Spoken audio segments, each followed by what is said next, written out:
أعوذ بالله من الشيطان الرجيم. بسم الله الرحمن الرحيم. الرحمن علم القرآن خلق الإنسان علمه البيان. الشمس والقمر بحسبان والنجم والشجر يسجدان والسماء رفعها ووضع الميزان ألا تطغوا في الميزان وأقيموا الوزن بالقسط ولا تخسروا الميزان والأرض وضعها للأنام فيها فاكهة والنخل ذات الأكمام والحب ذو العصف والريحان فبأي آلاء ربكما تكذبان خلق الإنسان من صلصال كالفخار وخلق الجان من مارج من نار فبأي آلاء ربكما تكذبان رب المشرقين ورب المغربين فبأي آلاء ربكما تكذبان مرج البحرين يلتقيان بينهما برزخ لا يبغيان فبأي آلاء ربكما تكذبان يخرج منهما اللؤلؤ والمرجان فبأي آلاء ربكما تكذبان وله الجوار المنشآت في البحر كالأعلام فبأي آلاء ربكما تكذبان كل من عليها فان ويبقى وجه ربك ذو الجلال والإكرام فبأي آلاء ربكما تكذبان يسأله من في السماوات والأرض كل يوم هو في شأن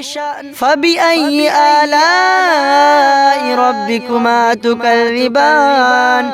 سنفرغ لكم أيها الثقلان فبأي آلاء ربكما تكذبان يا معشر الجن والإنس إن استطعتم أن تنفذوا من أقطار السماوات والأرض فانفذوا لا تنفذون إلا بسلطان فبأي آلاء ربكما تكذبان يرسل عليكما شواظ من نار ونحاس فلا تنتصران فبأي آلاء ربكما تكذبان فإذا انشقت السماء فكانت وردة كالدهان فبأي آلاء ربكما تكذبان فيومئذ لا يسأل عن ذنبه إنس ولا جان فبأي آلاء ربكما تكذبان يعرف المجرمون بسيماهم فيؤخذ بالنواصي والأقدام فبأي آلاء ربكما تكذبان هذه جهنم التي يكذب بها المجرمون يطوفون بينها وبين حميم آن فبأي آلاء ربكما تكذبان ولمن خاف مقام ربه جنتان فبأي آلاء ربكما تكذبان ذواتا أفنان فبأي آلاء ربكما تكذبان فيهما عينان تجريان فبأي آلاء ربكما تكذبان فيهما من كل فاكهة زوجان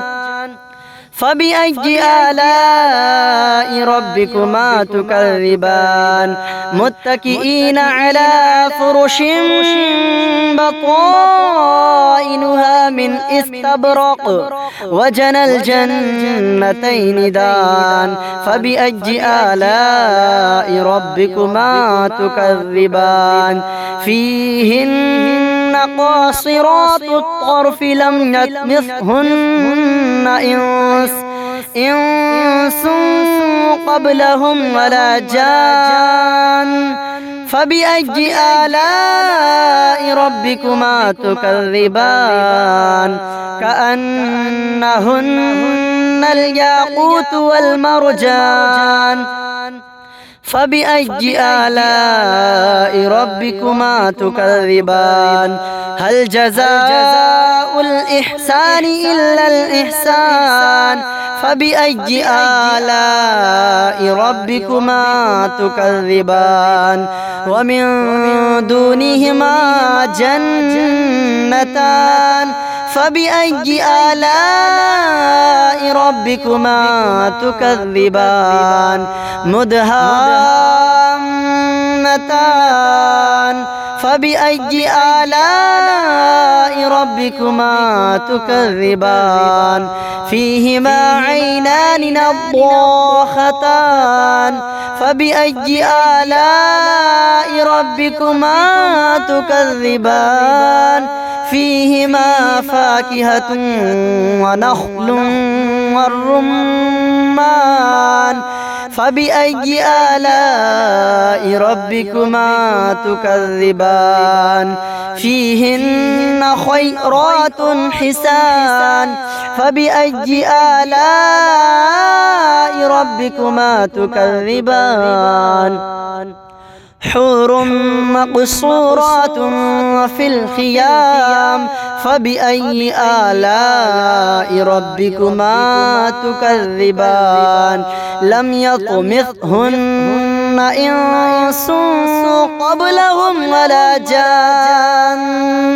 فبأي آلاء ربكما تكذبان متكئين على رفرف خضر وعبقري حسان فبأي آلاء ربكما تكذبان تبارك اسم ربك ذي الجلال والإكرام صدق الله العظيم.